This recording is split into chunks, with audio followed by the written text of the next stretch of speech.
অনন্যাস blog থেকে। আমি অনন্যা। আজকে ছিল খুবই ভালো একটা দিন। আজকে আমরা সবাই মিলে যাচ্ছি আমাদের সোনাকে নিয়ে মায়ের কাছে পুজো দিতে। আমরা এসেছিলাম ময়দা কালীবাড়ি মন্দিরে। তোমরা যারা যারা জয়নগরের আশেপাশে থাকো তোমরা তো সবাই জানবেই এটা কোথায়। খুবই জাগ্রত মন্দির, মায়ের কাছে মন থেকে যা চাওয়া হয় তাই পাওয়া যায়।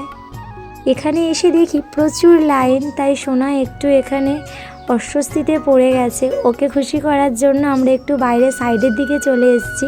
পুজো দেওয়া কিন্তু আমাদের কমপ্লিট হয়ে গেছে। এদিকে মন্দিরটা একটু ঘুরে দেখছিলাম আমরা সবাই মিলে। তোমরা সবাই আমার সোনাকে আশীর্বাদ করো, ও যেন ভালো থাকে, সুস্থ থাকে। পুজো কমপ্লিট হয়ে যাওয়ার পর আমরা সবাই এখানে নিরামিষ পরোটা আর ঘুগনি খেয়ে নিয়েছিলাম। তারপর একটু চারপাশটা ঘুরে দেখছিলাম কত দোকান বসেছে। এখানে বাবাকে দেখাচ্ছিলাম অনেক কিছু, ও খুশি হচ্ছিল, ওর জন্য কিছু কিনবো বলেই এদিকে এসেছিলাম।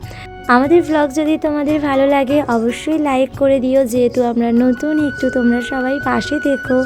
টাটা।